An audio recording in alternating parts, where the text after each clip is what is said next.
को क्योंकि कल से कार्यक्रम किया जा रहा है, इसीलिए आप लोग सही से बोले हैं। आज क्या है? 14 सितंबर हिंदी दिवस है। हाँ बेटा, तो मैं आपसे एक प्रश्न पूछती हूँ, किसी को मालूम होने पर भी या ना मालूम होने पर भी ध्यान से सुनिए बस। ओके, तो हिंदी को 14 सितंबर को ही क्यों मनाते हैं? यह कब से मनाया जा रहा है? और हिंदी का विश्व हिंदी दिवस भी मनाते हैं, किस लिए मनाते हैं? इन 3 प्रश्नों का उत्तर मैं आपके सामने प्रस्तुत कर रही हूँ।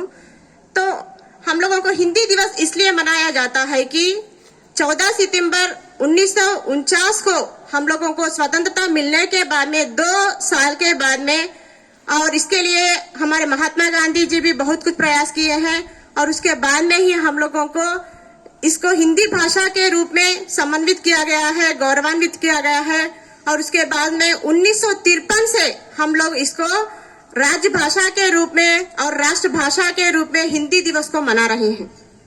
समझ में आया कि 1949 को हम लोगों को, जैसे कि भारत सरकार की ओर से हम लोगों को हिंदी को गौरवान्वित किया गया है, इसलिए तो हम लोग हिंदी दिवस को मना रहे हैं। और उसके साथ साथ फिर इसी भाषा को हम लोग हिंदी भाषा के रूप में क्यों आधिकारिक रूप में प्रकटना किया गया है?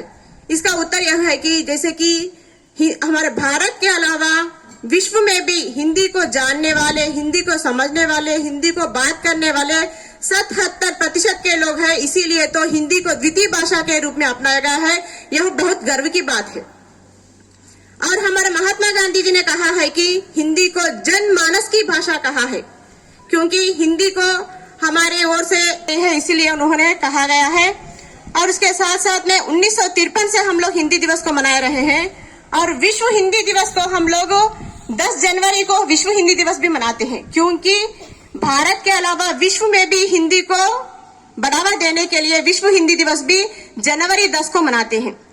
हिंदी को 2 बार हम लोग हिंदी दिवस के रूप में मनाते हैं, 14 सितंबर को मनाते हैं और उसके साथ साथ में 10 जनवरी को भी मनाते हैं। आप लोगों को अभी तक मालूम है कि नहीं है कि, लेकिन हिंदी के लिए 2 दिन हम लोग हिंदी दिवस के रूप में मनाते हैं। और हमारे भारत में देखा गया तो जैसे कि 28 राज्यों में 10 राज्य हिंदी मातृभाषा राज्य है। जैसे कि देखा गया तो राजस्थान है, दिल्ली है, उत्तराखंड है, उत्तरांचल है, ये सभी राष्ट्रों में हिंदी को मातृभाषा के रूप में अपनाए जा रहे हैं। और भारत के अलावा हम देखा गया तो विदेशों में भी, जैसे कि मॉरिशस और उसके साथ साथ में अमेरिका, न्यूजीलैंड, ऐसे भाषा या वहां पर भी विदेशों